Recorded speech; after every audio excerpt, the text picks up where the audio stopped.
길을 잘못 들었나 본데. 어머님, 차 오래 타서 답답하시죠? 잠깐 내려서 숨 좀 고르세요. 인적이 드문 비포장도로길. 할머니는 아들 며느리의 권유에 차에서 내렸습니다. 잘 못 들어온 모양이구나. 이런 곳에 숙소가 있을 리 없었죠. 네, 아무래도 돌아서 나가야 할 것 같아요.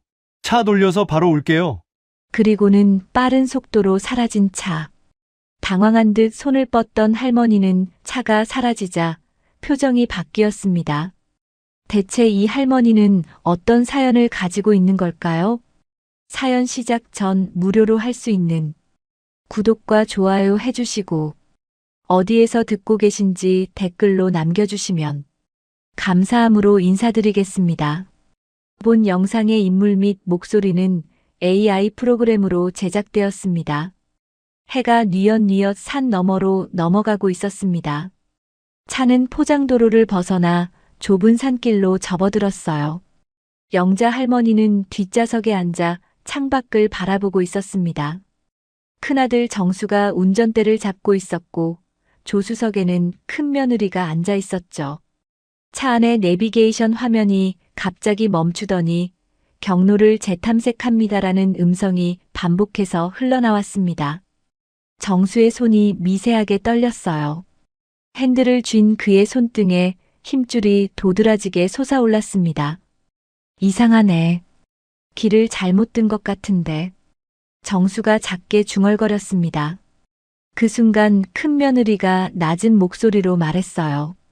맞는 길 아니야? 그냥 좀 더 가봐. 그녀의 목소리에는 어딘가 압박하는 듯한 기운이 담겨 있었습니다. 영자 할머니가 창밖을 보다가 입을 열었어요. 여긴 왜 이렇게 인적이 없냐? 할머니의 물음에 큰 며느리가 재빨리 웃음을 지으며 대답했습니다. 공기 좋잖아요, 어머님. 바람 쐬러 나오는 거라 공기 좋은 데로 찾았어요.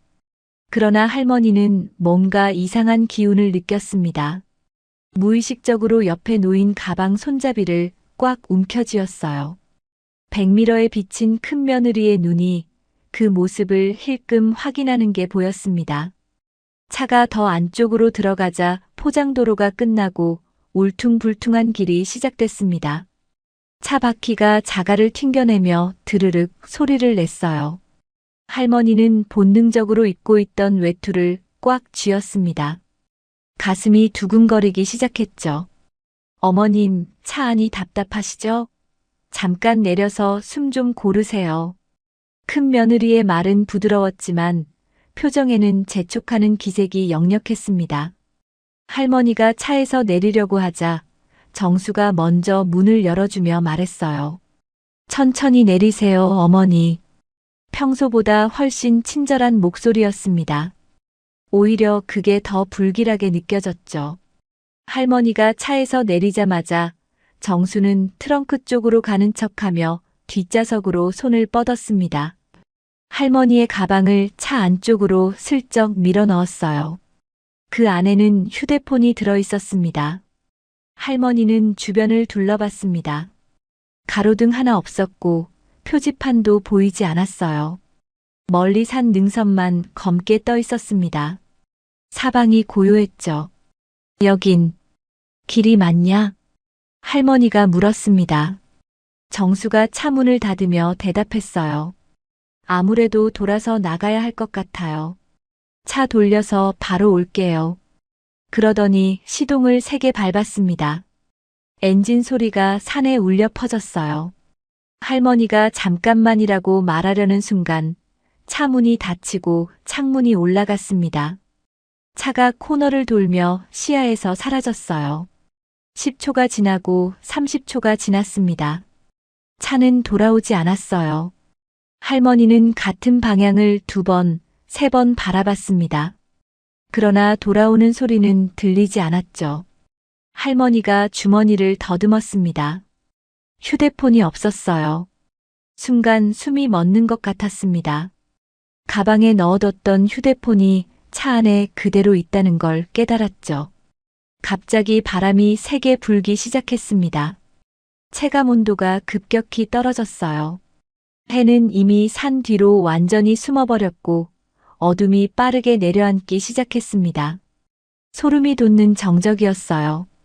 할머니가 목청을 높여 외쳤습니다. 정수야. 산에서 메아리만 돌아왔습니다. 할머니는 더 크게 소리쳤어요. 정수야. 목이 쉬도록 소리쳤지만 아무 대답도 없었습니다. 그제야 할머니는 확신했어요. 혹시나 했던 일이 지금 현실이 된 거라는 것을요. 할머니는 떨리는 손으로 외투 안쪽을 더듬었습니다. 작은 위치 추적기가 그대로 있었어요. 손끝으로 그것을 확인하자 조금 안도가 됐습니다. 그래. 결국 여기까지 왔구나. 할머니가 낮게 중얼거렸습니다. 바로 그때 멀리서 짐승 우는 소리가 들려왔어요. 나뭇가지가 부러지는 소리도 들렸습니다. 공포가 서서히 밀려들기 시작했죠. 70평생 살아오면서 이런 두려움은 처음이었습니다. 할머니는 자리에 그대로 서서 하늘을 올려다봤습니다. 별이 하나둘 떠오르기 시작했어요. 긴긴 밤이 시작되고 있었습니다. 할머니는 바람을 피할 곳을 찾아야 했습니다. 주변을 둘러보니 길가에 버려진 나무 토막과 돌멩이들이 보였어요. 할머니는 그것들을 이용해 바람을 조금이나마 막을 수 있는 자리를 만들었습니다. 나무 토막에 등을 기대고 앉으니 조금은 나았어요. 손이 떨려서 외투 지퍼를 제대로 올릴 수가 없었습니다.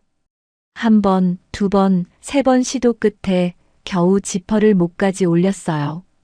70평생 살면서 이렇게 손이 말을 듣지 않는 건 처음이었습니다. 나이가 들면서 몸이 예전 같지 않다는 걸 새삼 느꼈죠. 손가락 마디마디가 뻣뻣했고 관절이 시큰거렸습니다. 할머니는 다시 외투 안쪽을 더듬었습니다. 작은 위치 추적기가 그대로 있었어요. 손가락으로 버튼을 눌러보니 작은 불빛이 깜빡였습니다. 다행이네. 잘 작동하네. 할머니가 작게 중얼거렸습니다. 손은 떨렸지만 눈빛만은 또렷했어요. 이 작은 기계가 지금 할머니를 지켜주는 유일한 희망이었습니다. 주머니를 뒤적이자 작은 캔디 몇 개가 만져졌습니다. 할머니는 캔디를 꺼내 들고 잠시 망설였어요. 지금 먹으면 혈당이 올라가면서 졸음이 올 수도 있었습니다. 밤을 꼬박 새워야 할 수도 있는데 지금 졸면 안 됐죠. 할머니는 캔디를 다시 주머니에 넣었습니다. 머릿속으로 시간을 계산해 봤습니다. 큰아들 부부가 떠난 게 해질 무렵이었으니 지금쯤이면 변호사에게 신호가 갔을 거였어요. 변호사와 미리 약속했던 대로 위치 공유가 작동하고 있을 테니까요. 지금쯤 변호사에게 신호가 갔겠지. 할머니가 혼잣말을 했습니다. 그 생각이 조금이나마 위안이 됐어요. 변호사는 믿을 만한 사람이었습니다. 20년 넘게 정시목의 법률 문제를 맡아온 사람이었죠.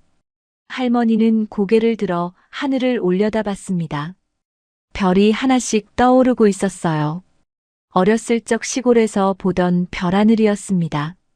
그때는 이렇게 무섭지 않았는데 지금은 그 별들마저도 차갑게 느껴졌죠.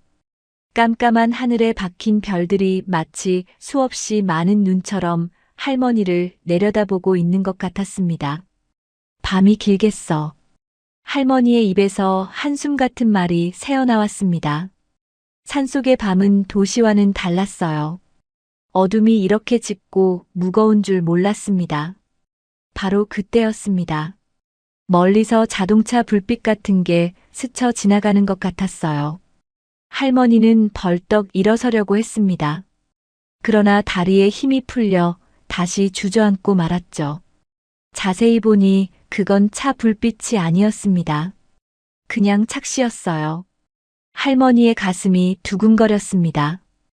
헛된 희망을 품었다가 다시 실망하니 더 허탈했습니다. 발밑에서 뭔가 바스락거리는 소리가 났습니다.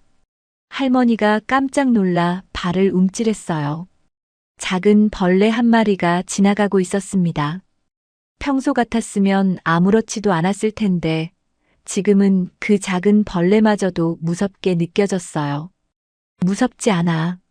무섭지 않아. 할머니는 스스로를 다독이며 중얼거렸습니다. 그러나 목소리는 떨리고 있었어요. 온몸이 긴장으로 굳어 있었습니다. 그래. 이미 예상했던 일이지. 할머니는 속으로 생각했습니다. 큰아들 부부가 갑자기 미국에서 돌아왔을 때부터 뭔가 이상하다는 걸 느꼈었죠. 그래도 설마 했었습니다. 아무리 그래도 자식이 어미를 이렇게까지 하겠냐고요. 피는 물보다 진하다는 말을 믿고 싶었습니다. 그래도 설마 했는데. 할머니가 쓴웃음을 지었습니다. 입술이 바짝 말라 있었어요. 그때 갑자기 큰아들의 목소리가 귀에 맴돌았습니다. 며칠 전 큰아들이 큰며느리와 통화하던 소리였어요. 할머니가 화장실에 가려다가 우연히 들었던 말이었습니다. 하루면 충분해. 그 짧은 한마디가 지금 이 순간 생생하게 떠올랐습니다. 그때는 무슨 뜻인지 몰랐었어요. 그런데 지금 생각해보니 이걸 말하는 거였던 겁니다. 노인을 산속에 버려두면 하루만 지나도 위험하다는 걸 알고 있었던 거죠. 큰 며느리의 목소리도 떠올랐습니다. 출발하기 전날 밤 할머니에게 했던 말이었죠. 어머님 가셔서 편히 쉬실 수 있는 대로 알아봤어요. 그 말을 할 때 큰 며느리의 얼굴에는 가식적인 미소가 가득했었습니다. 같이 바람 쐬러 여행을 다녀오자면서 얘기하던 그 친절함이 전부 거짓이었던 거예요. 얼마나 치밀하게 계획했을까요? 신호도 잘 안 터지는 산골짜기를, 사람도 없는 인도를 일부러 찾았을 겁니다. 그날 병원에서의 일을 아무에게도 말하지 않았는데 할머니의 입에서 낮은 목소리가 흘러나왔습니다. 큰아들 부부가 이렇게 해야 할 일이라고는 아무리 짐작해도 그거밖에 없었죠. 기억이 거슬러 올라갔습니다. 3달 전 병원이었어요. 복도에는 환자들이 오가고 있었고 휠체어가 지나가는 소리가 들렸습니다. 어디선가 심전도 기계의 B- 소리도 들렸죠. 차가운 형광등 불빛 아래서 할머니는 검사 결과지를 받아들었습니다. 손에 쥔 종이가 묵직하게 느껴졌어요. 의사가 진지한 표정으로 말했어요. 치매 위험 단계입니다. 위험이라는 단어가 크게 울렸습니다. 할머니의 귀에 그 말만 맴돌았어요. 다른 설명은 들리지도 않았습니다. 할머니는 표정 하나 변하지 않았습니다. 미동도 없이 그저 의사를 바라보고 있었어요. 오히려 그게 더 불안하게 느껴졌는지 옆에 있던 간호사가 조심스럽게 물었습니다. 괜찮으세요? 할머니는 천천히 고개를 끄덕였습니다. 그리고 낮은 목소리로 한마디를 했어요. 내가 아직 정시목을 지켜야 하는데. 정시목은 할머니의 외할머니 때부터 이어져 온 국밥집이었습니다. 3대째 지켜온 가게였죠. 할머니는 그 가게를 제대로 된 사람에게 물려주고 싶었습니다. 의사가 다시 설명했습니다. 위험 단계이지 아직 치매라는 건 아닙니다. 관리를 잘하시면 충분히 예방할 수 있어요. 그 순간부터 모든 게 달라지기 시작했던 거죠. 의사는 계속해서 설명했죠. 당장 일상생활에는 문제가 없습니다. 다만 스트레스와 피로를 줄이셔야 해요. 규칙적인 생활과 적절한 운동, 그리고 정기적인 검진이 중요합니다.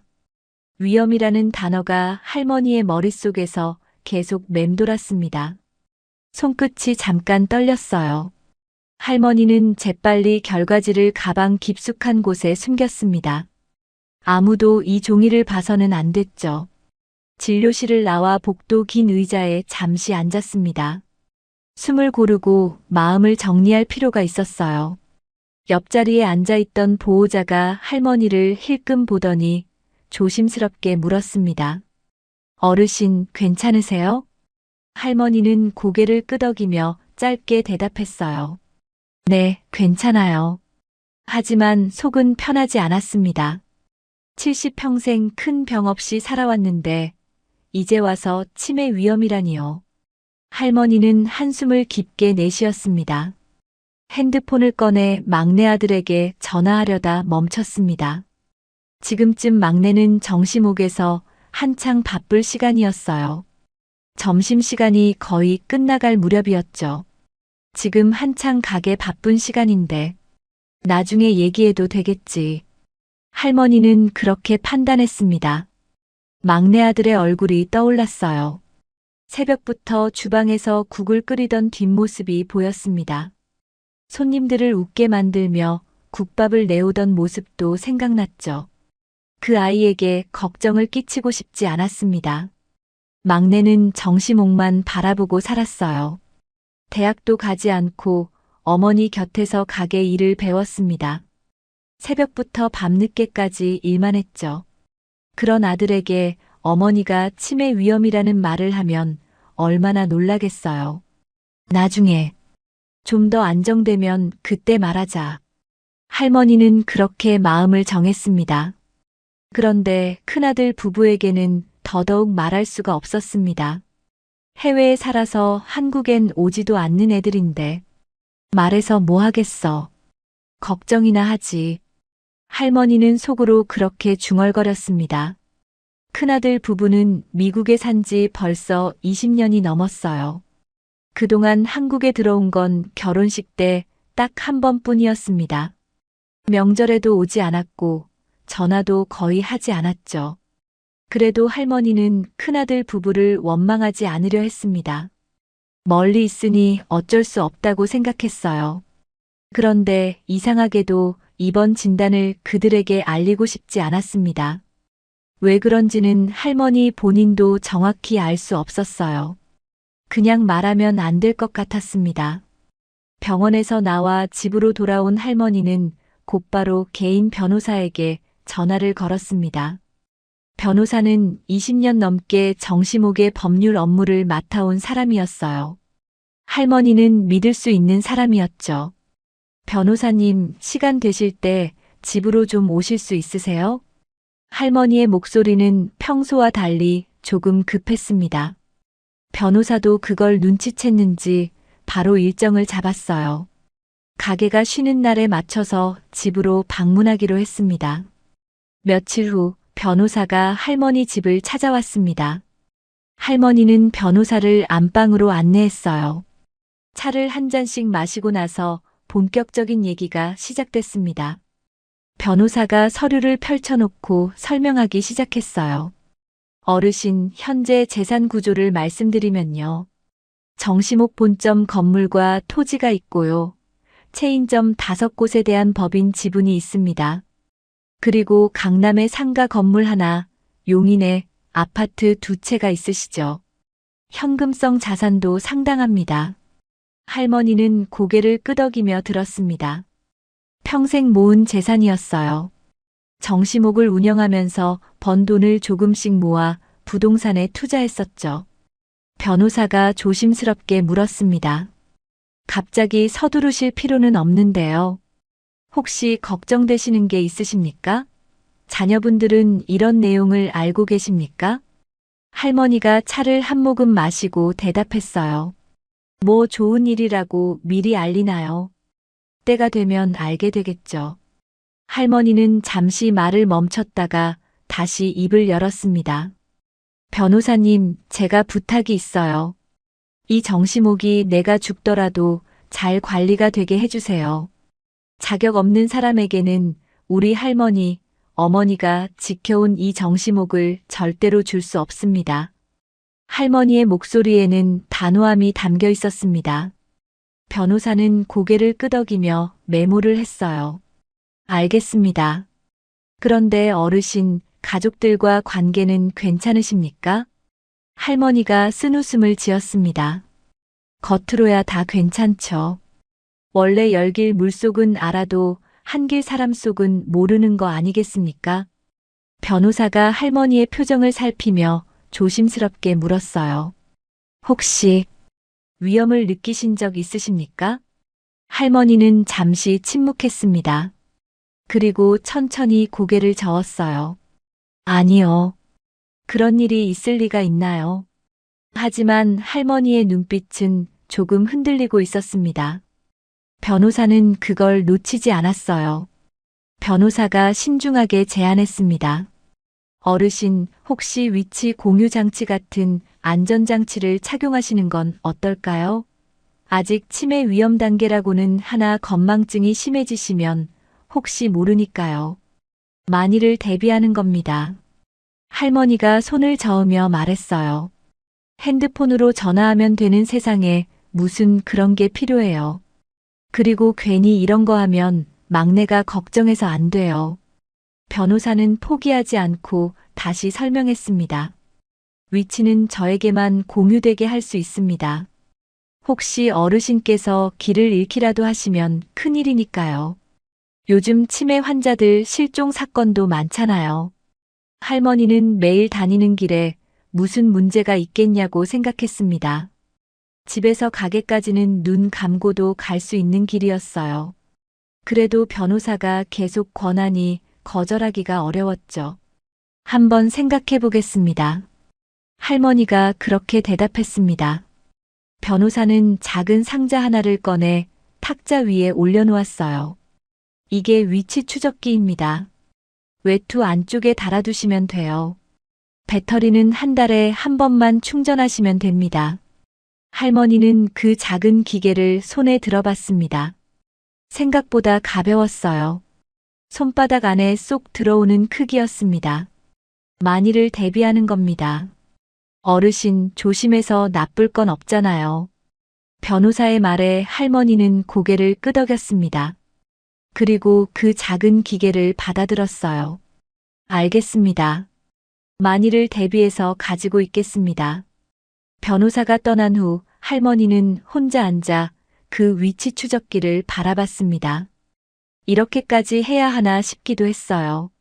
하지만 뭔가 불길한 예감이 계속 들었습니다. 할머니는 그 작은 기계를 평소 입는 외투 안쪽 주머니에 넣어뒀습니다.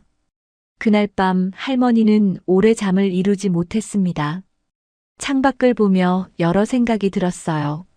과연 이 재산을 누구에게 물려줘야 할까?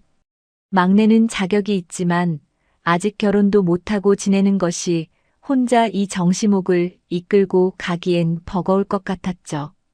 그렇다면 큰아들은 어떨까? 아무리 생각해도 큰아들 부부의 얼굴이 떠오르면 마음이 편하지 않았습니다. 새벽 4시였습니다. 알람 소리가 울리기도 전에 영자 할머니의 눈이 떠졌어요. 70이 넘도록 몸에 밴 습관이었습니다. 할머니는 이불을 걷어내고 침대에서 일어났어요. 관절이 뻣뻣했지만 참을 만했습니다. 세면대 앞 거울에 선 할머니가 자신의 얼굴을 들여다봤습니다. 주름이 깊게 패인 얼굴이 거기 있었어요. 흰 머리카락이 대부분이었습니다. 할머니는 손으로 머리카락 한 올을 쓸어 넘기며 작게 중얼거렸어요. 나도 참 많이 늙었네. 거울 속 자신이 낯설게 느껴졌습니다. 언제 이렇게 늙었을까요?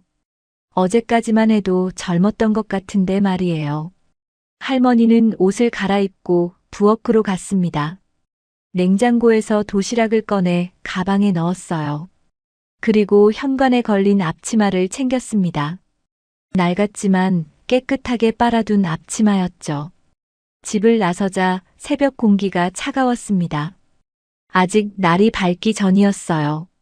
거리에는 사람이 거의 없었습니다. 가로등 불빛만 쓸쓸하게 길을 밝히고 있었죠. 할머니는 익숙한 길을 걸어 정시목으로 향했습니다. 이 길을 걸은 게 벌써 50년이 넘었어요. 젊었을 때부터 지금까지 매일같이 걸었던 길이었습니다. 정시목에 도착하자마자 주방에서 나는 냄새가 코끝을 스쳤습니다. 육수 끓는 냄새였어요. 할머니는 그 냄새를 맡으며 깊게 숨을 들이마셨습니다. 내가 아직 살아있구나. 할머니가 작게 중얼거렸습니다. 이 냄새를 맡을 수 있다는 게, 이 가게에 설 수 있다는 게 감사했어요. 정시목은 할머니에게 단순한 가게가 아니었습니다. 삶의 전부였죠. 할머니는 정시목 간판 아래 서서 전등 스위치를 올렸습니다. 환한 불빛이 간판을 밝혔어요. 정시목이라는 세 글자가 새벽 거리를 환하게 비쳤습니다. 그 순간 외할머니의 목소리가 떠올랐습니다. 영자야, 정시목은 사람 마음을 나누는 곳이란다. 외할머니가 생전에 자주 하시던 말씀이었어요. 할머니가 어렸을 적 외할머니 치맛자락을 붙잡고 가게 일을 배우던 시절이 떠올랐습니다. 어머니의 목소리도 겹쳐서 들려왔어요. 영자야, 육수는 정성을 다해서 끓여야 한다. 손님들이 다 알아. 그래서 음식 장사가 어려운 거란다. 영자 할머니의 어머니도 평생을 정시목에서 보내셨습니다. 할머니가 시집가서 아이를 낳고 키우는 동안에도 어머니는 이 가게를 지키셨어요. 그리고 할머니가 다시 돌아왔을 때 어머니는 가게를 물려주셨습니다. 3대째 이어져 온 가게였습니다. 외할머니, 어머니, 그리고 할머니로 이어진 정시목이었어요. 그 무게가 영자 할머니의 어깨에 묵직하게 얹혀 있었습니다. 할머니는 주방으로 들어가 앞치마를 둘렀습니다. 커다란 솥에서 육수가 보글보글 끓고 있었어요. 막내 아들이 벌써 와서 준비해둔 거였습니다. 할머니가 국자로 육수를 떠서 맛을 봤어요. 간이 딱 맞았습니다. 막내는 이제 할머니만큼이나 육수 맛을 잘 냈어요. 그만큼 막내 아들이 정시목에서 일한 지 오래되었다는 뜻이었죠. 문을 여는 시간이 되자 첫 손님이 들어왔습니다. 단골 노인이었어요. 70 중반쯤 되어 보이는 할아버지였습니다. 사장님, 오늘도 일찍 나왔네요. 할아버지가 인사를 건넸습니다. 할머니가 웃으며 대답했어요. 어르신도 일찍 나오셨네요. 어서 앉으세요. 할아버지는 늘 앉던 자리에 앉았습니다. 할머니가 직접 국밥을 내왔어요. 김이 모락모락 나는 뜨끈한 국밥이었습니다. 천천히 드세요. 할머니가 말했습니다. 할아버지가 숟가락을 들며 한숨을 쉬었어요. 요새 며느리가 안 와서 말이죠. 할아버지의 목소리에는 서운함이 묻어 있었습니다. 할머니는 그 옆에 앉아 이야기를 들어줬어요. 그래도 아들은 잘 있지요?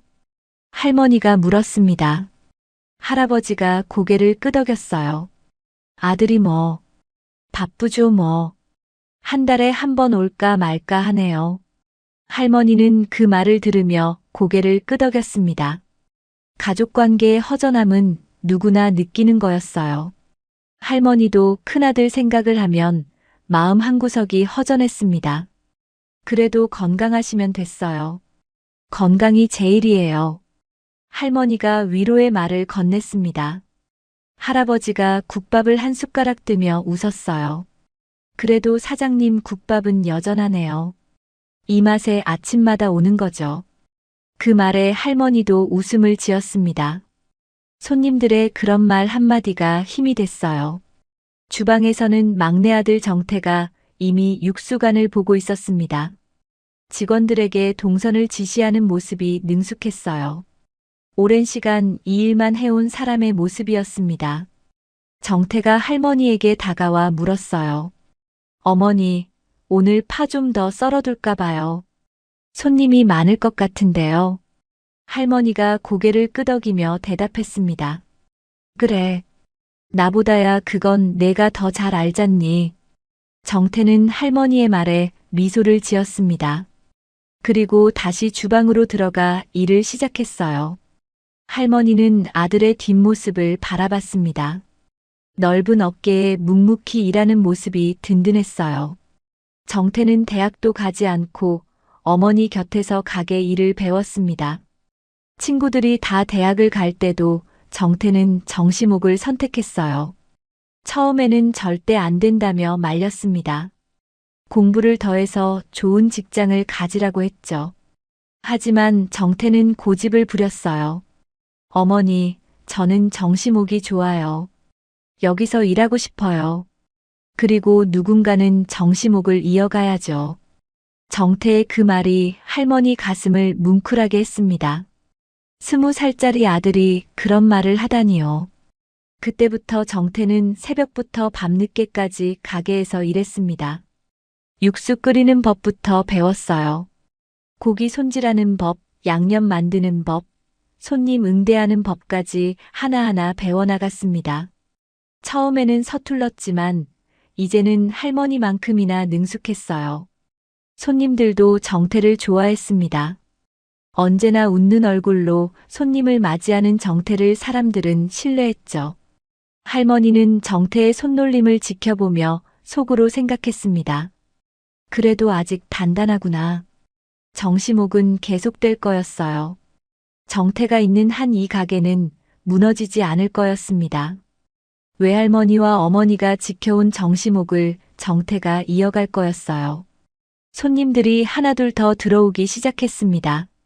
출근하는 사람들, 아침 운동을 마치고 온 노인들, 밤샘 일을 하고 온 젊은이들까지 다양한 사람들이 정시목을 찾았어요.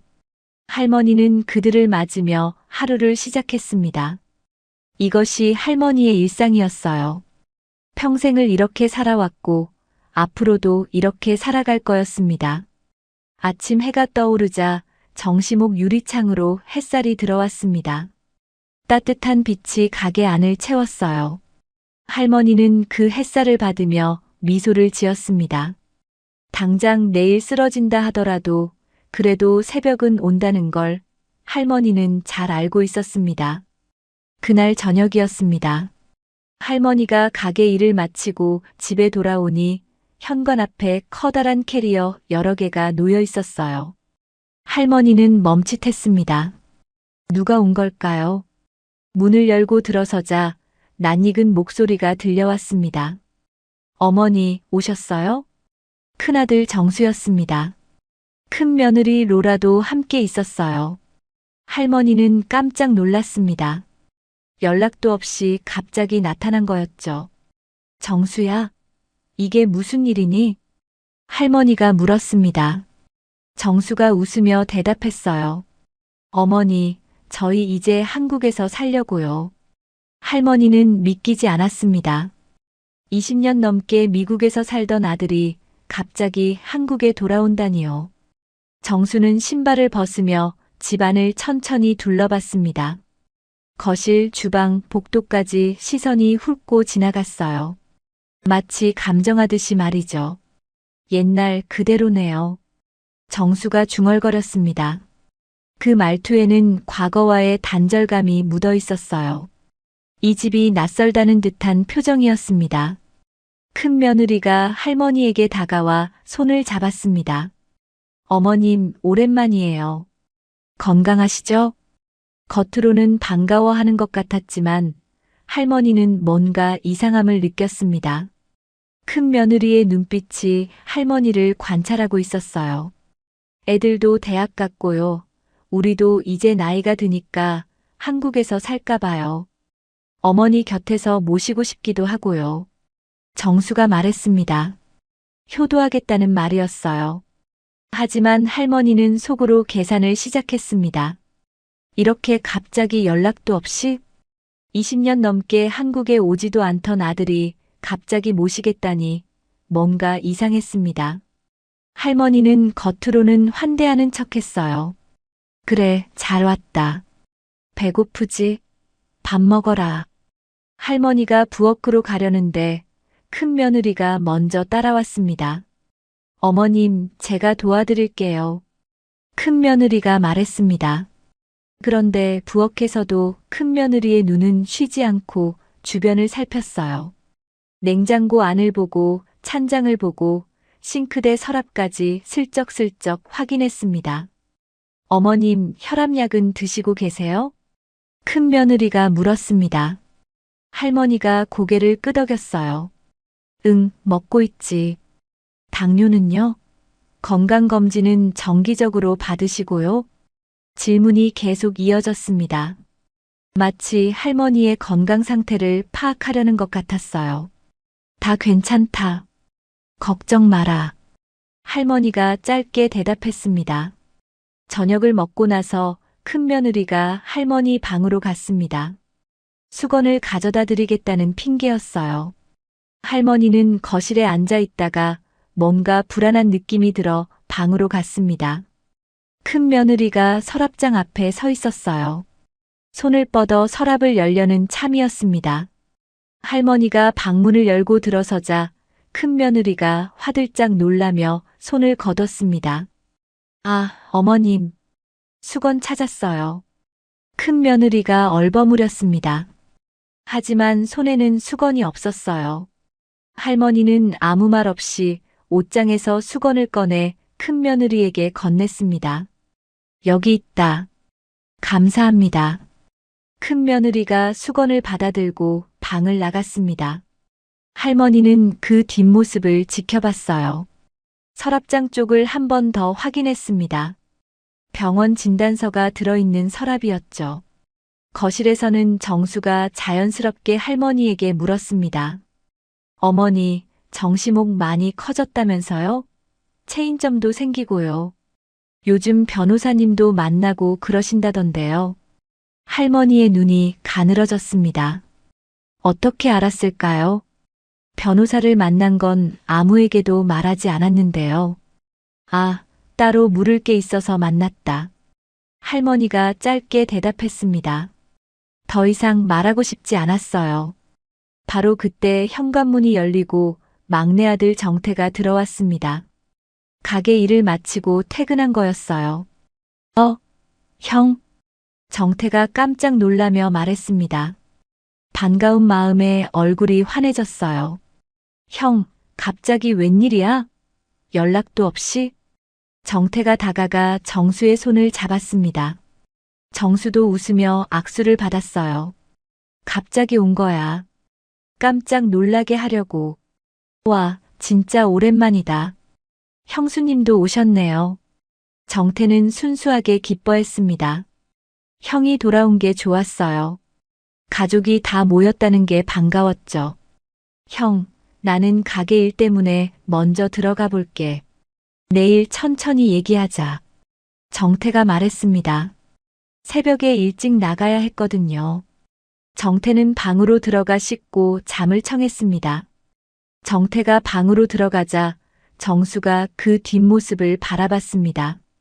그리고 큰며느리에게 낮은 목소리로 속삭였어요. 쟤는 아직도 저 모양이네. 정수의 목소리에는 경멸이 섞여 있었습니다.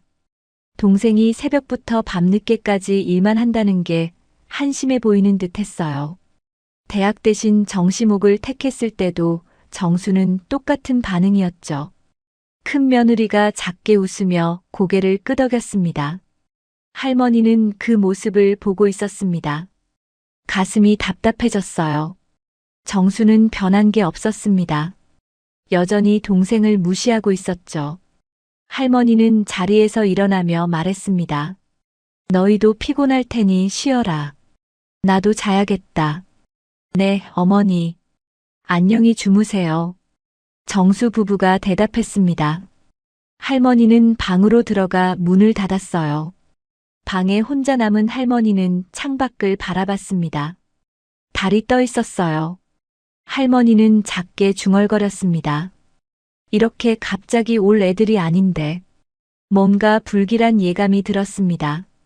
정수 부부가 돌아온 이유가 단순하지 않다는 걸 할머니는 본능적으로 느꼈어요. 할머니는 서랍장을 열어 병원 진단서를 확인했습니다. 그대로 있었어요. 다행히 큰며느리가 보지는 못한 것 같았습니다. 그런데 옆에 놓아둔 약 봉투가 조금 움직인 것 같았어요. 할머니가 약 봉투를 집어들었습니다. 분명히 아까와는 위치가 달랐어요. 맞구나. 할머니는 확신했습니다. 큰며느리가 약 봉투를 본 거였어요. 약 이름을 확인했을 겁니다. 할머니는 약 봉투를 서랍 깊숙한 곳에 넣었습니다. 그리고 진단서도 함께 숨겼어요. 더 이상 보이는 곳에 둘 수 없었습니다. 침대에 누운 할머니는 잠이 오지 않았습니다. 천장을 바라보며 여러 생각이 들었어요. 정수 부부는 왜 돌아온 걸까요? 정말로 효도하려고 온 걸까요? 할머니는 본능적으로 알았습니다. 뭔가 다른 이유가 있다는 걸요. 그리고 그 이유는 분명 좋은 게 아니라는 걸요. 할머니의 손이 외투 주머니로 갔습니다. 그 안에는 작은 위치 추적기가 들어 있었어요. 변호사가 준 그 기계였습니다. 할머니는 그것을 꺼내 손에 쥐었습니다. 만일을 대비해야겠어. 할머니는 그렇게 생각하며 눈을 감았습니다. 하지만 잠은 쉽게 오지 않았어요. 다음 날 아침이었습니다. 할머니는 평소처럼 새벽에 일어나 정시목에 갔어요. 가게 일을 하면서도 머릿속으로는 계속 생각이 정리되지 않았습니다. 어떻게 정수 부부가 변호사 만난 걸 알았을까요? 할머니가 변호사를 만난 건 극소수만 아는 일이었어요. 집에서 조용히 만났고 누구에게도 말하지 않았습니다. 할머니는 집 안에서 그 정보를 알 수 있는 사람을 떠올려 봤습니다. 본인 막내 아들 정태, 그리고 집안일을 돕는 천안댁이었어요. 정태는 아니었습니다. 정태는 일밖에 모르는 아이였어요. 새벽부터 밤늦게까지 정시목에서 일만 했습니다. 형과 통화할 시간도 없었고 형에게 그런 얘기를 할 아이도 아니었죠. 그렇다면 남는 건 천안댁뿐이었습니다. 천안댁은 30년 전부터 할머니 집 청소와 빨래를 도와주던 사람이었어요. 성실하고 착한 사람이었습니다. 할머니도 천안댁을 믿었죠. 큰 며느님이 연락하셨더라고요. 라며 간혹 천안댁이 얘기를 해주었던 기억이 떠올랐습니다. 막내 아들이 혹시라도 이상하게 생각할까봐 변호사도 막내가 없는 시간에 집으로 불러 따로 만났었는데 늘 천안댁은 집에 있었으니까요. 누군가에게 들었다면 천안댁일 확률이 가장 높았습니다. 일부러 그런 건 아니겠지. 할머니는 그렇게 생각했습니다. 천안댁이 의도적으로 정보를 준 건 아닐 거였어요. 아마도 큰 며느리가 물어보니 답했을 것이라 여겼어요. 할머니는 다음 날부터 천안댁과 큰 며느리의 동선을 조용히 관찰하기 시작했습니다. 가게에서 일을 마치고 집에 돌아와서도 두 사람의 행동을 눈여겨봤어요. 이틀째 되던 날이었습니다. 할머니가 거실에 있는데 큰 며느리가 천안댁을 부엌으로 불렀어요. 천안댁, 잠깐만 이리 와보세요. 큰 며느리의 목소리가 들렸습니다. 할머니는 가만히 귀를 기울였어요. 부엌에서 작은 소리가 났습니다. 할머니는 조용히 자리에서 일어나 복도 쪽으로 갔어요. 부엌 문이 살짝 열려 있었습니다. 큰 며느리가 천안댁에게 작은 종이백을 건네고 있었어요. 종이백에는 고급스러운 로고가 찍혀 있었습니다. 백화점 브랜드였죠. 고생 많으셔서요. 작은 거지만 받으세요. 큰 며느리가 미소를 지으며 말했습니다. 천안댁은 당황한 표정이었어요. 아이고, 뭘 이런 걸 주세요. 제가 뭐 한 것도 없는데요. 천안댁이 손사래를 쳤습니다. 하지만 큰 며느리는 천안댁의 손에 종이백을 쥐어줬어요. 아니에요, 받으세요. 천안댁이 어머님이랑 같이 계셔서 제가 걱정 없이 지내는 걸요. 또 고생도 많으시고요. 천안댁은 결국 종이백을 받았습니다.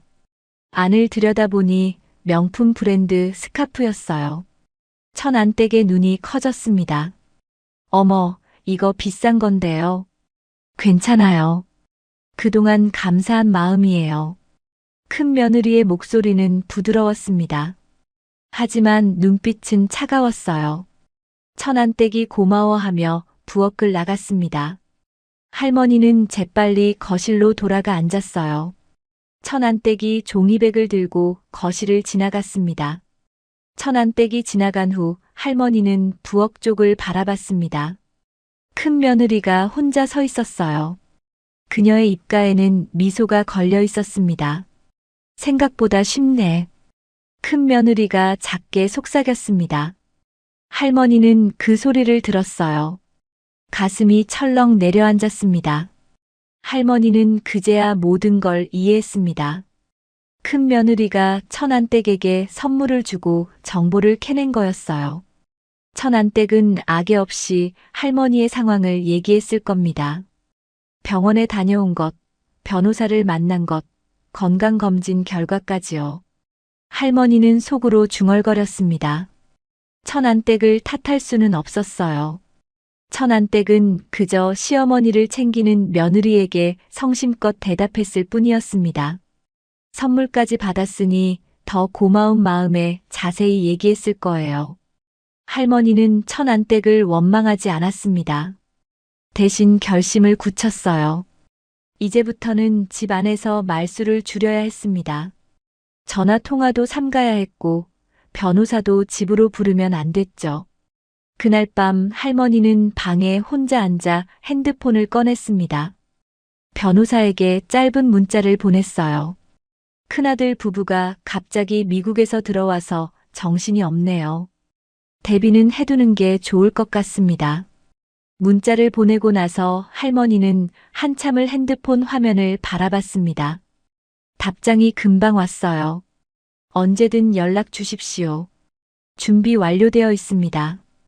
변호사의 답장이었습니다. 할머니는 그 문자를 읽고 안도의 한숨을 내쉬었어요. 변호사가 준비되어 있다니 다행이었습니다.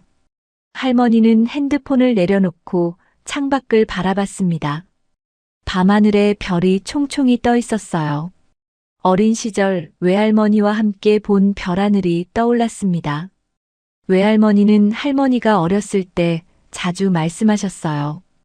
영자야, 사람 마음은 눈에 보이지 않는단다. 그래서 더 조심해야 해.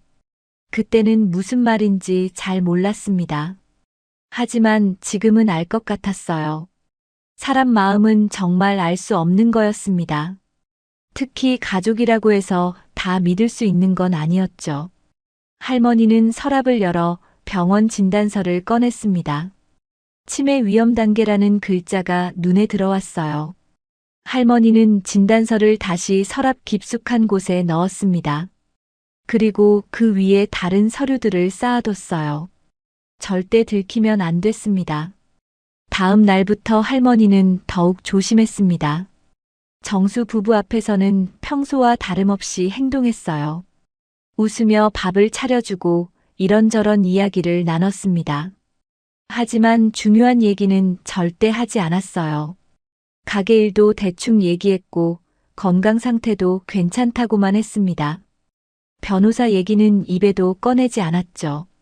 천안댁이 일하러 올 때도 할머니는 방에서 나와 거실의 자리만 차지하고 앉아 있었습니다. 천안댁과 큰며느리가 단둘이 마주칠 기회를 주지 않았어요. 혹시 또 무슨 얘기를 할지 몰랐으니까요.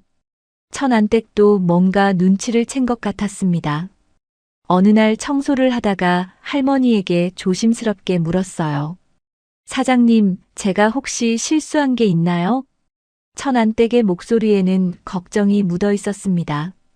할머니는 고개를 저으며 대답했어요. 아니야, 천안댁 잘못 없어. 그냥 요즘 피곤해서 그래. 그래도 뭔가 제가 아무것도 아니니까 걱정 말아요. 할머니는 천안댁을 안심시켰습니다.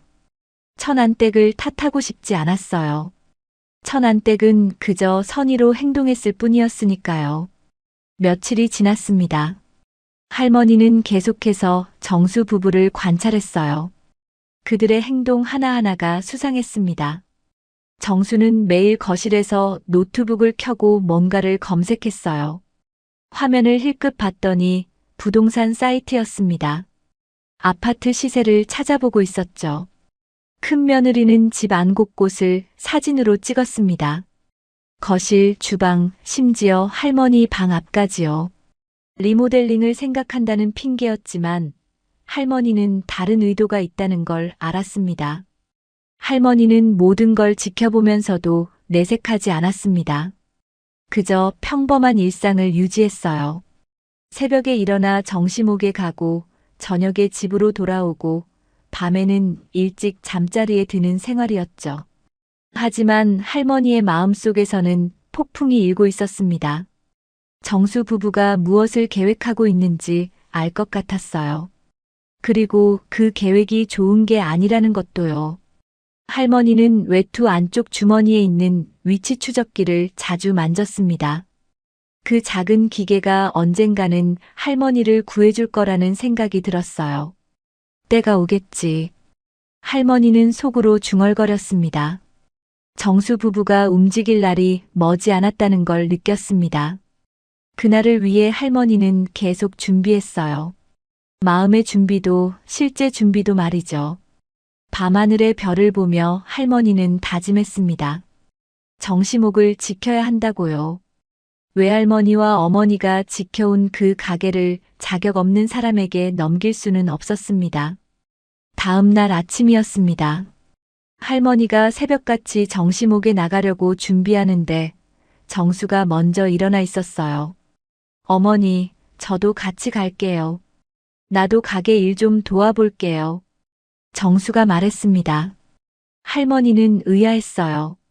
평생을 가게에 발도 안 들여놓던 아들이 갑자기 일을 돕겠다니요. 괜찮다. 내가 할 일도 아니고. 할머니가 말했지만 정수는 고집을 부렸습니다. 어머니 혼자 하시면 힘드시잖아요.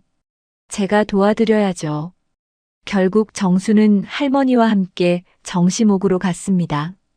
이미 막내 정태가 와서 육수를 끓이고 있었어요. 정태는 형이 오자 놀란 표정을 지었습니다.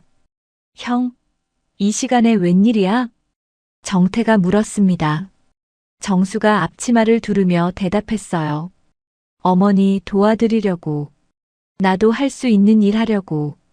정태는 조금 의아했지만 반가운 마음이 더 컸습니다. 형이 가게 일을 도와준다니 좋은 일이었죠. 형, 괜찮아? 피곤하지 않아? 괜찮아.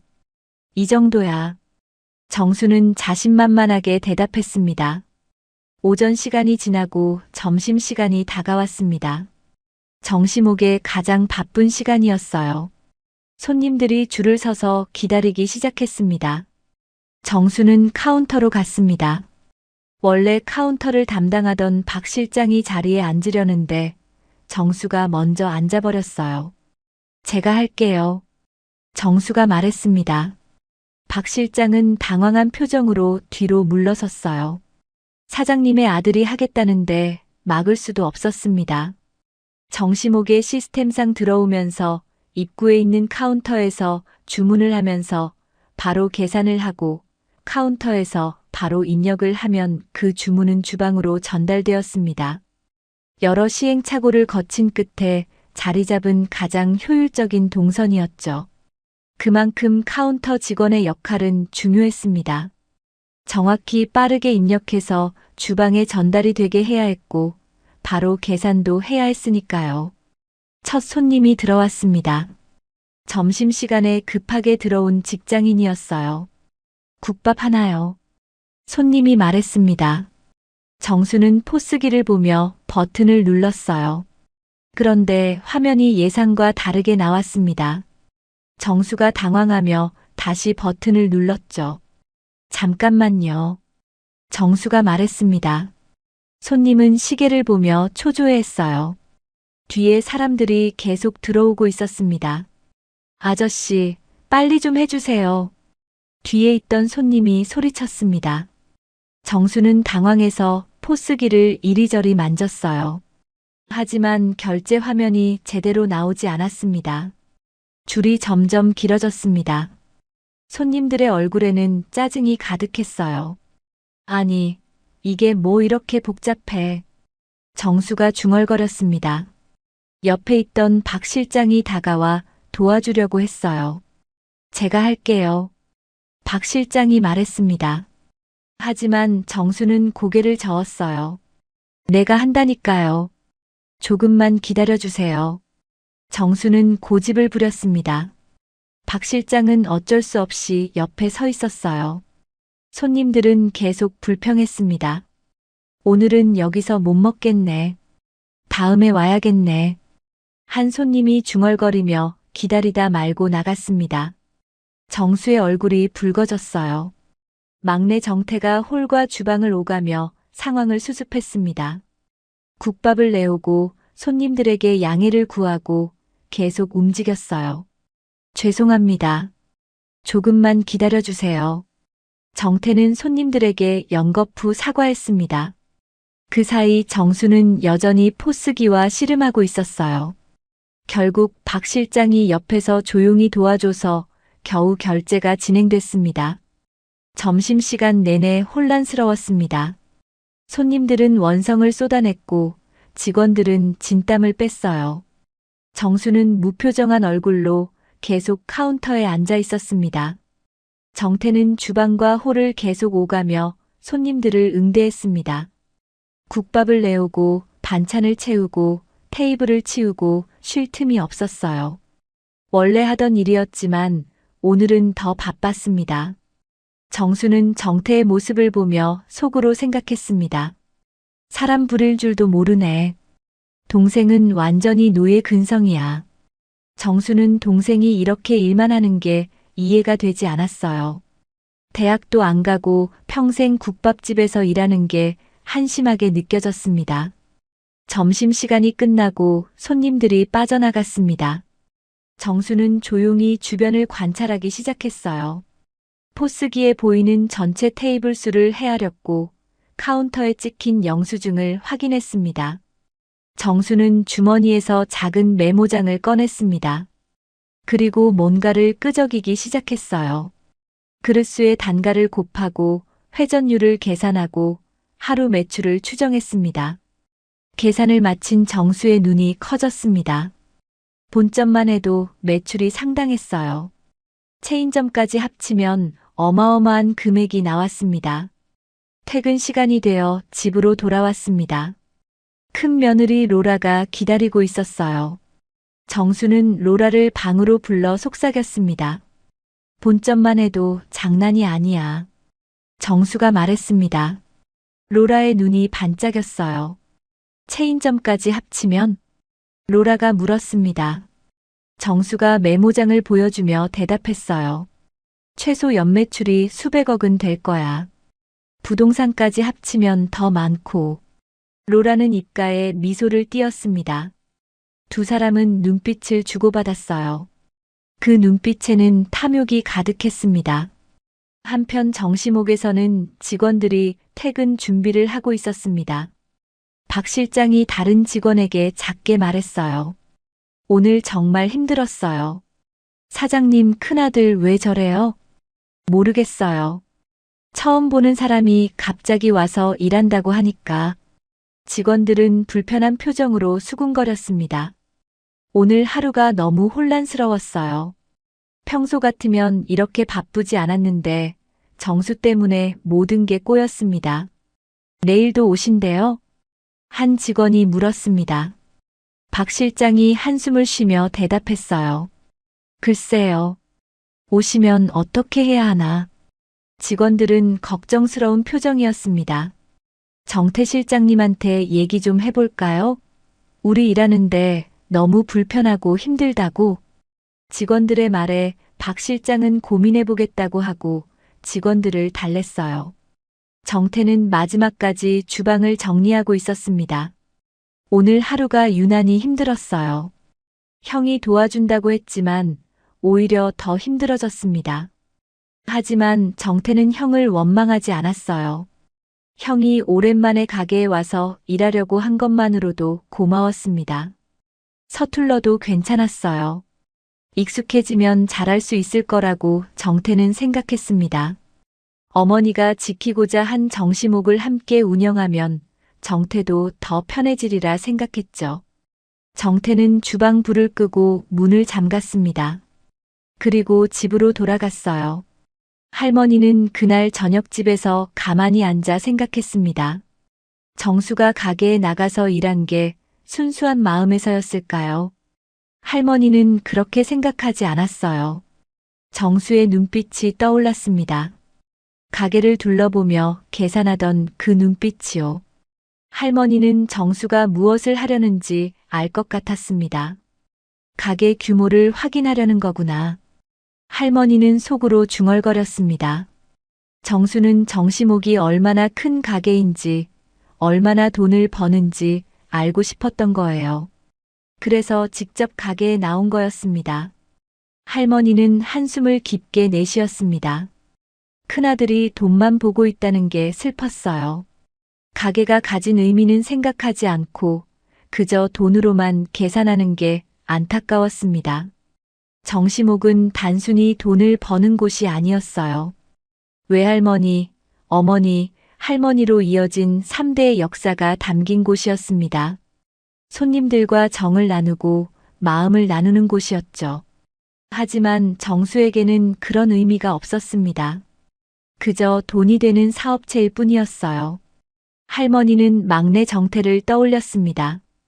오늘 하루 종일 뛰어다니며 손님들을 응대하던 정태의 모습이 눈에 선했어요. 땀을 흘리며 일하던 모습, 손님들에게 미소 짓던 모습이 떠올랐습니다. 적어도 넌 마음이 있구나. 할머니는 안도하면서도 슬펐습니다. 두 아들이 이렇게 다를 줄은 몰랐어요. 같은 배에서 낳은 자식인데 왜 이렇게 다른 걸까요? 할머니는 결심을 더욱 굳혔습니다. 정시목을 정수에게 물려줄 수는 없었어요. 정수는 자격이 없었습니다. 정수의 기억은 고등학교 시절로 거슬러 올라갔습니다. 그때는 아직 정시목이 작은 국밥집에 불과했어요. 본점 하나만 있었고 주로 나이 든 어르신들이 찾아오는 동네 식당이었습니다. 어느 날 학교가 끝나고 친구들과 함께 있었습니다. 친구 하나가 정수를 보며 말했어요. 야, 정수야. 너네 집 국밥 먹어봤는데 맛없던데? 그냥 할배들이나 먹는 집 아냐? 친구들이 웃었습니다. 정수의 얼굴이 붉어졌어요. 창피했습니다. 친구들 앞에서 집안 얘기가 나오는 게 싫었어요. 그날 이후로 정수는 국밥집 아들이라는 게 부끄러웠습니다. 친구들이 패스트푸드점이나 카페에 가자고 할 때마다 기죽는 기분이었어요. 다른 친구들은 아버지가 회사원이거나 의사였습니다. 그런데 자신의 집은 국밥집이었죠. 정수는 점점 집과 거리를 두기 시작했습니다. 가게 일을 돕지 않았고 집에도 늦게 들어왔어요. 엄마가 가게 얘기를 꺼내면 짜증을 냈습니다. 고등학교를 졸업하고 정수는 유학을 가겠다고 선언했습니다.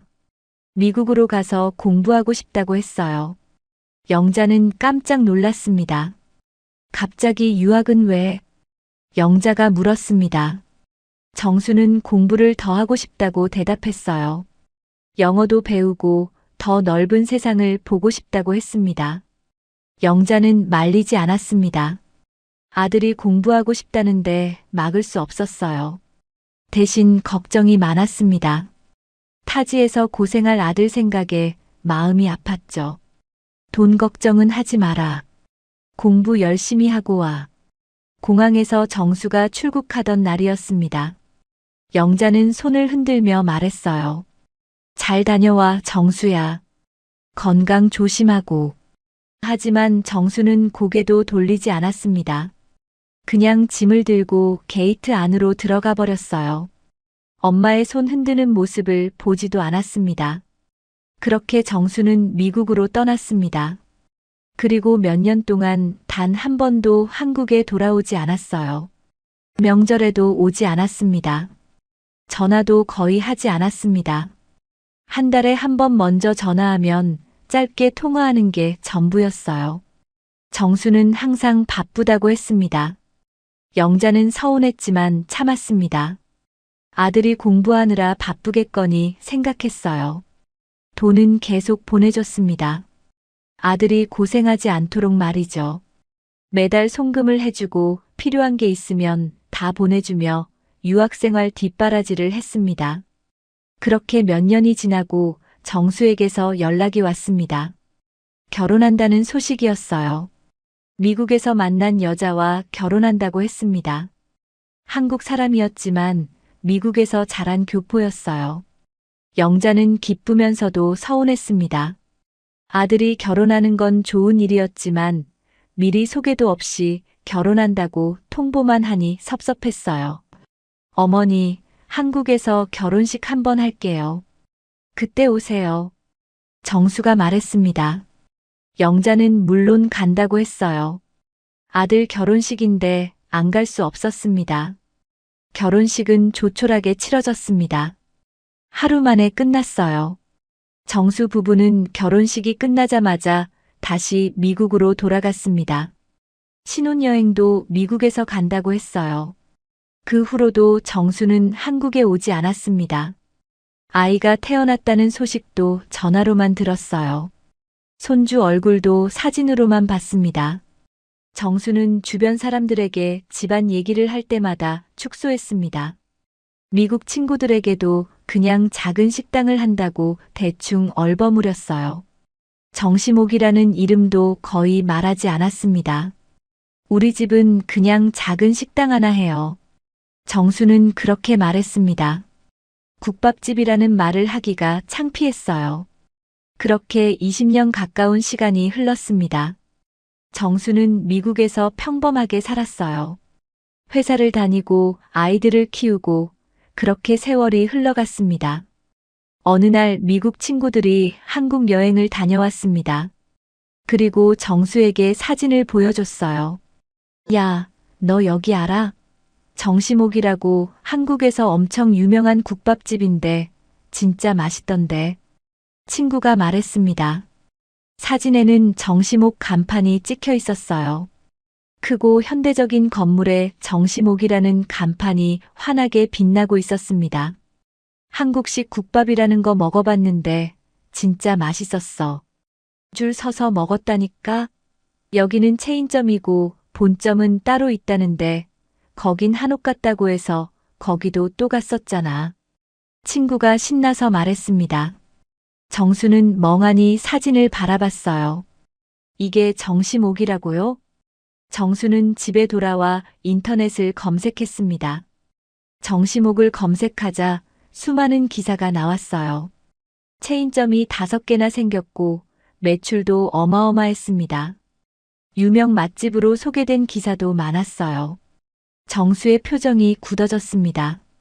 그리고 서서히 바뀌었어요. 이 정도였어? 정수가 중얼거렸습니다.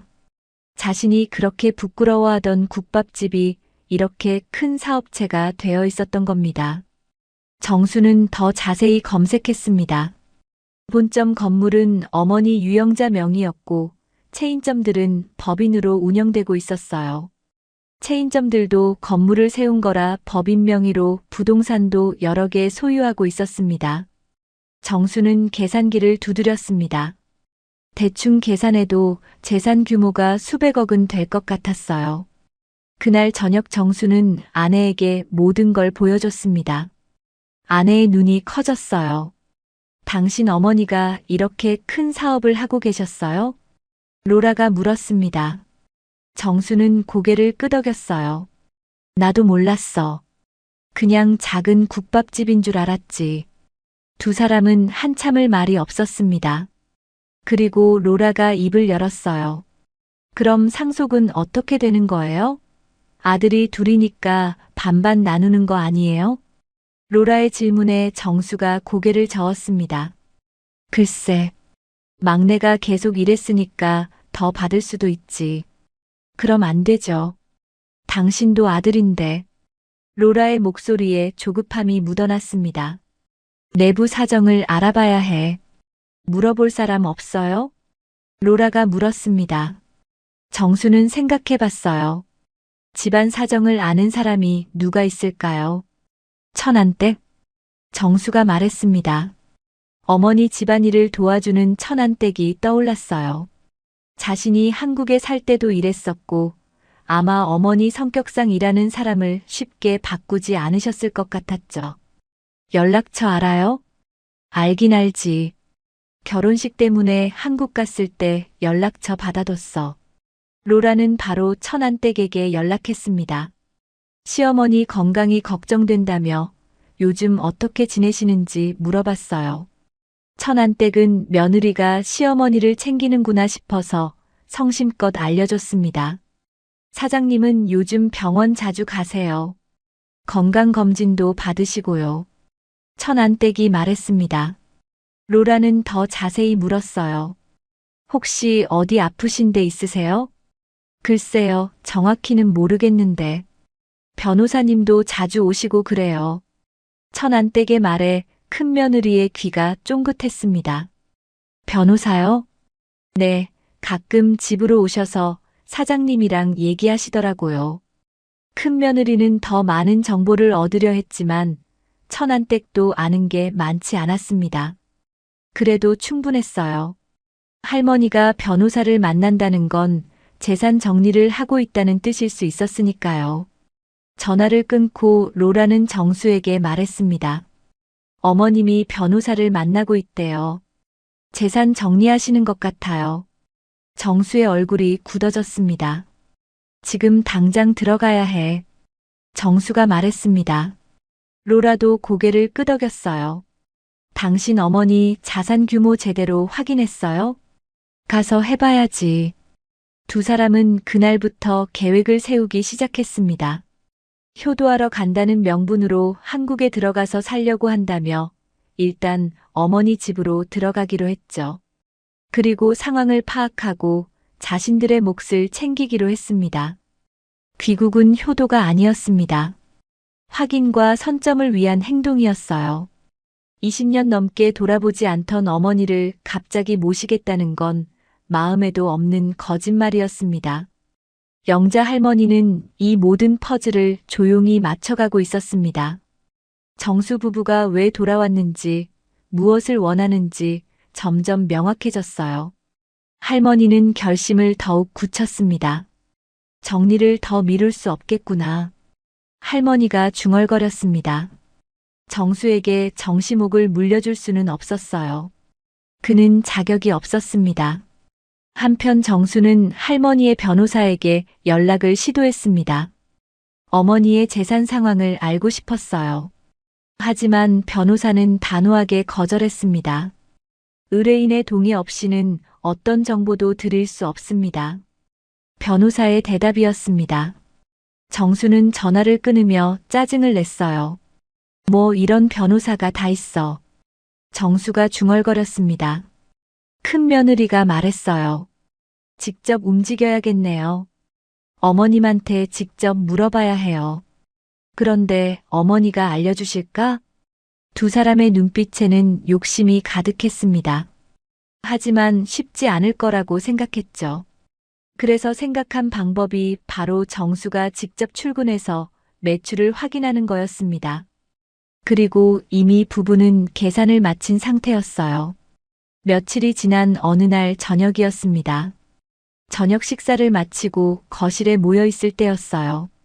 큰 며느리가 태블릿을 꺼내 들었습니다. 어머님, 저희 미국집 구경 한번 오시면 안 될까요? 큰 며느리가 말했습니다. 화면에는 큰 집 사진이 가득했어요. 넓은 정원과 깔끔한 인테리어가 보였습니다. 할머니는 화면을 보며 고개를 끄덕였습니다. 좋은 집이었어요. 좋은 집에서 살고 있구나. 할머니가 말했습니다. 큰 며느리가 미소를 지으며 계속 말했어요. 어머님, 해외여행 한 번도 안 가보셨다는 말씀 들었어요. 얼마나 속상했는지 몰라요. 큰 며느리의 목소리는 진심처럼 들렸습니다. 하지만 할머니는 그 속마음을 알고 있었어요. 정수도 거들었습니다. 어머니, 손주들도 보고 싶어 해요. 한 번만 오세요. 미국 구경도 시켜드리고요. 정수가 말했습니다. 관광 얘기도 나왔고 손주 얘기도 나왔어요. 좋은 제안처럼 포장했습니다. 큰 며느리가 다시 태블릿을 보여줬습니다. 저희 미국 정리하러 들어갈 때 같이 가셔서 관광도 하시고 여기 저희 집에서도 지내시고요. 한 달만 계셔도 좋아요. 큰 며느리는 치밀하게 준비한 것 같았어요. 사진도 여러 장 준비해뒀고 관광 코스도 짜놨습니다. 하지만 할머니는 단호하게 고개를 저었습니다. 안 되겠다. 정시목이 쉬지 않는데 내가 오래 자리를 비울 수 없어. 할머니의 목소리는 확고했습니다. 정수의 얼굴에 살짝 짜증이 스쳤어요. 어머니, 가게는 정태가 보면 되잖아요. 정태 그날 보니 일 잘하던데. 정수가 말했습니다. 하지만 할머니는 고개를 저었어요. 그래도 안 돼. 가게 주인이 한 달씩 자리를 비우면 안 되지. 할머니는 물러서지 않았습니다. 큰 며느리와 정수는 눈빛을 주고받았어요. 계획이 틀어지고 있었습니다. 그때 할머니가 먼저 제안했습니다. 그럼 바람만 하루 쐬자. 국내로 가까운 데 가서 말이야. 할머니의 제안에 정수 부부가 잠시 멈칫했습니다. 그리고 눈빛을 다시 교환했어요. 국내 하루. 이것도 기회가 될 수 있었습니다. 큰 며느리가 재빨리 대답했습니다. 그게 좋겠네요, 어머님. 어머님도 피곤하실 텐데 먼 길 가시면 힘드시죠. 큰 며느리는 금방 동의했습니다. 정수도 고개를 끄덕였어요. 네, 어머니. 가까운데 좋은데 찾아볼게요. 정수가 말했습니다. 할머니는 두 사람의 표정을 살폈어요. 뭔가 계획하는 눈빛이었습니다. 그날 밤 정수 부부는 방에서 노트북을 켰습니다. 숙소를 검색하기 시작했어요. 하지만 일반적인 관광지는 아니었습니다. 정수가 지도를 보며 중얼거렸습니다. 신호 약한 지역이어야 해. 사람도 없고. 큰 며느리도 옆에서 같이 검색했습니다. CCTV도 없는 곳이 좋겠어요. 인적 드문 인도 쪽으로요. 두 사람은 꼼꼼하게 장소를 찾았습니다. 산속 깊은 곳, 휴대폰 신호도 잘 안 터지는 곳, 사람 발길이 거의 없는 곳을 말이죠. 정수가 위성 지도를 확인했습니다. 한 지역을 확대해서 봤어요. 여기, 사람 없네. 정수가 말했습니다. 산으로 둘러싸인 좁은 임도였어요. 마을에서도 한참 떨어진 곳이었습니다. 큰 며느리가 화면을 보며 미소를 지었습니다. 완벽해요. 큰 며느리가 속삭였습니다. 두 사람은 그 장소를 저장했어요. 다음 날 아침 큰 며느리가 할머니에게 말했습니다. 어머님, 좋은 곳 찾았어요. 공기도 좋고 경치도 좋대요. 큰 며느리는 과장해서 말했습니다. 할머니는 어디냐고 물었어요. 강원도 쪽이에요. 드라이브 하기도 좋고요. 큰 며느리가 대답했습니다. 할머니는 고개를 끄덕였어요. 하지만 속으로는 경계했습니다. 할머니는 하루짜리를 고른 이유를 다시 확인했습니다. 만일 정수 부부가 나쁜 마음을 먹었다면 하루 안에 뭔가 일이 벌어질 거였어요. 할머니는 그걸 확인하고 싶었습니다. 할머니는 혼자 방에 들어가 준비를 시작했습니다. 외투 안쪽에 있는 위치 추적기를 꺼내 배터리를 확인했어요. 완충되어 있었습니다. 작은 빨간 불빛이 깜빡였죠. 서랍에서 작은 녹음기도 꺼냈습니다. 변호사가 만일을 대비해 준 거였어요. 할머니는 녹음기가 제대로 작동하는지 테스트했습니다. 하나, 둘, 셋. 할머니가 작게 말했습니다. 재생해보니 목소리가 선명하게 들렸어요. 녹음기를 외투 주머니에 넣었습니다. 손이 떨렸습니다. 긴장되었어요. 정말로 정수 부부가 뭔가를 벌일까요? 아니면 그냥 효도 여행일까요? 할머니는 마음을 다잡았습니다. 그래도 만일을 대비하는 거야. 아무 일도 안 생기면 다행이고. 할머니는 그렇게 스스로를 위로했습니다. 하지만 본능적으로 불길한 예감이 들었어요. 할머니는 핸드폰을 들어 변호사에게 전화를 걸었습니다. 변호사가 받았어요. 어르신, 무슨 일이십니까? 변호사가 물었습니다. 할머니가 낮은 목소리로 대답했어요. 내일 출발합니다. 큰아들 부부랑 여행을 가요. 어디로 가시는데요? 강원도 쪽이라고 하던데. 정확한 곳은 모르겠어요. 할머니가 말했습니다. 변호사는 잠시 침묵했어요. 어르신, 위치 공유 확인했습니다. 추적기 작동하고 있죠? 네, 확인했어요. 조심하십시오. 혹시 모르니 녹음기도 챙기시고요. 변호사의 목소리에는 걱정이 묻어 있었습니다. 할머니가 대답했어요. 알겠습니다. 변호사님도 준비해 주세요. 네, 어르신. 제가 계속 위치를 확인하고 있겠습니다. 이상하면 바로 연락 주세요. 전화를 끊고 할머니는 한숨을 깊게 내쉬었습니다. 정말로 이런 준비를 해야 하는 게 맞을까요? 자식들과 여행을 가는데 이렇게까지 대비해야 한다니요. 할머니는 슬펐습니다. 하지만 현실을 받아들여야 했어요.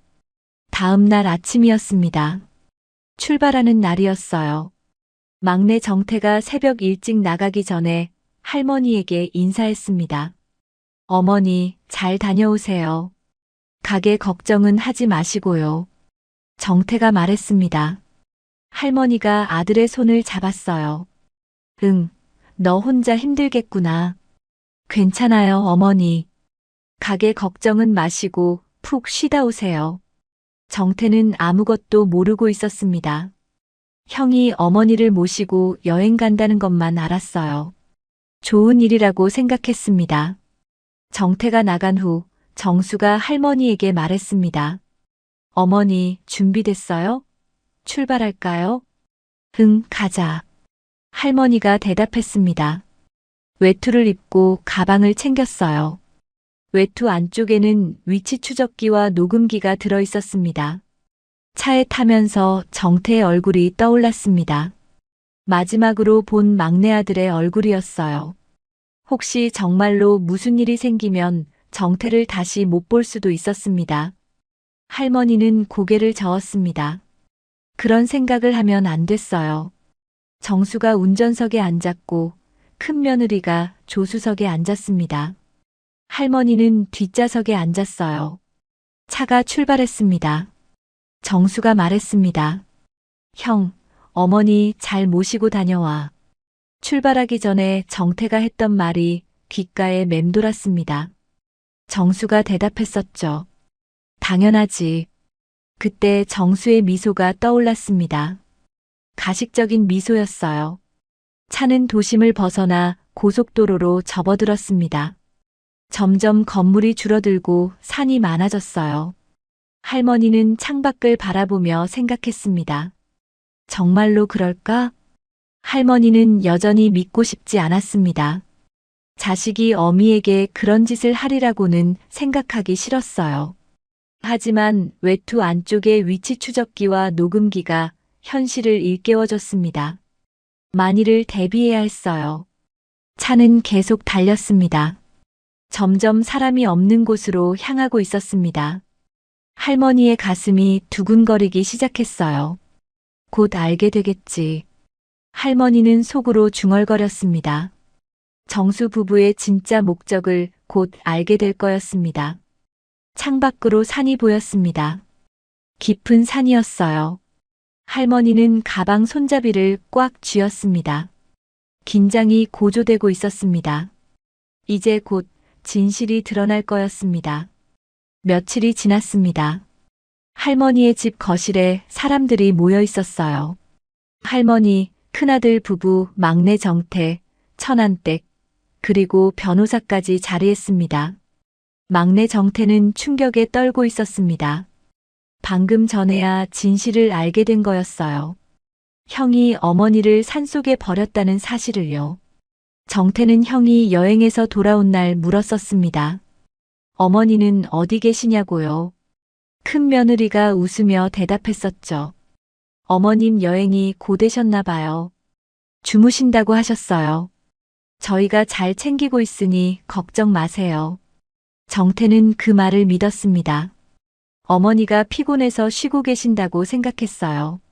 그래서 그날도 새벽같이 정시목에 나가 일했습니다. 그런데 오늘 아침 변호사에게서 연락이 왔습니다.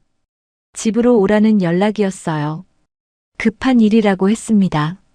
정태가 집에 도착했을 때 어머니가 앉아 계셨습니다. 정태는 안도했지만 곧 충격적인 이야기를 듣게 됐습니다. 형이 어머니를 산속에 버렸다는 거였습니다. 정태는 믿을 수 없었어요. 형, 이게 무슨 짓이야? 정태가 소리쳤습니다. 얼굴이 새하얗게 질려 있었어요. 어머니 여행이 고되셔서 쉬신다더니 거짓말이었어? 정태의 목소리는 떨렸습니다. 큰아들 정수를 바라보는 눈빛에는 배신감이 가득했어요. 정수는 당황한 표정으로 손을 내저었습니다. 오해야, 정태야. 그게 어머니를 그동안 우리가 찾느라 내가 괜히 걱정할까봐. 아니, 어머니를 잃어버렸었으면 말을 했어야지. 이게 무슨 소리야. 근데 뭐, 버리고 와. 형이 사람이야? 진짜 길을 잃었던 거라고. 우리가 어떻게 일부러 어머니를. 정수가 말했습니다. 큰 며느리도 거들었어요. 그래요. 우리도 당황해서 어쩔 줄 몰랐어요. 길을 잃었던 거예요. 큰 며느리는 눈물까지 글썽였습니다. 연기 같았어요. 어머님, 정말 죄송해요. 저희도 너무 놀랐어요. 길을 잘못 들어서. 우리가 한국이 오랜만이다 보니 길을 잘 몰라서. 큰 며느리가 말했습니다. 하지만 할머니는 침착했어요. 표정 하나 변하지 않았습니다. 할머니는 옆에 놓인 작은 녹음기를 집어들었습니다. 그리고 재생 버튼을 눌렀어요. 녹음기에서 소리가 흘러나왔습니다. 정수의 목소리였어요. 하루면 충분해. 짧은 문장이었지만 강렬했습니다. 거실이 조용해졌어요. 다음 목소리도 들렸습니다. 신호도 안 터지네. 좋아. 정수의 목소리였습니다. 큰 며느리의 목소리도 섞여 있었어요. 어머니 폰은 차에 두고 가세요. 녹음기에서 계속 소리가 나왔습니다. 차 문 닫히는 소리, 엔진 소리, 멀어지는 소리까지 선명했어요. 거실에 있던 모든 사람이 말을 잃었습니다. 정수의 얼굴이 하얗게 질렸어요. 큰 며느리는 입술을 깨물고 있었습니다. 할머니가 녹음기를 내려놓고 다른 종이를 꺼냈습니다. 위치 추적기 기록이었어요. 변호사님, 설명 좀 해주시죠. 할머니가 말했습니다. 변호사가 고개를 끄덕이며 일어섰어요. 손에 지도를 들고 있었습니다. 여기 보시면 어르신의 위치 기록이 있습니다. 위치 기록이 두 가지죠? 하나는 어르신 옷에 부착되어 있던 거고, 하나는 어르신 핸드폰 위치로 기록된 겁니다. 변호사가 지도 위에 빨간 점을 가리켰습니다. 정확히 이 지점에서 차량이 유턴했습니다. 시간은 오후 6시 23분이었고요. 변호사가 말을 이었습니다. 차량이 떠난 후 7분 30초 뒤에 완전히 그 지역을 벗어났습니다. 돌아오지 않았어요. 할머니의 핸드폰으로 추적한 위치는 거리낌 없이 달리고 있었습니다. 변호사의 설명에 정수는 할 말을 잃었습니다. 큰 며느리의 얼굴은 창백했어요. 정태는 형을 노려봤습니다. 믿을 수 없다는 표정이었어요. 형, 정말로 그런 거야? 정태의 목소리는 떨렸습니다. 정수는 아무 대답도 하지 못했어요. 정수가 마지막으로 발악했습니다. 근데, 추적기요? 그럼 어머니가 우릴 의심한 거잖아요. 어머니가 먼저 우릴 믿지 않으신 거잖아요. 정수가 소리쳤습니다. 하지만 할머니는 흔들리지 않았어요. 맞아. 의심했다. 할머니가 단호하게 말했습니다. 결혼 후 단 한 번도 오지 않더니 갑자기 연락도 없이 들어와서 가게 일을 돕고 하는데 내가 어떻게 의심하지 않을 수 있겠니? 할머니의 목소리는 차갑고 단호했습니다. 정수가 다시 소리쳤어요. 어머니, 어떻게 아들을 의심하세요? 할머니가 정수를 똑바로 바라봤습니다. 내가 나와 내 어머니, 내 할머니가 국밥집 하던 걸 쪽팔려 하고 창피해하던 거 다 안다. 할머니의 말에 정수는 입을 다물었습니다. 그런데 내 유학비를 내가 뭘로 대줬겠니? 다 그 국밥집에서 번 돈으로 해준 거다.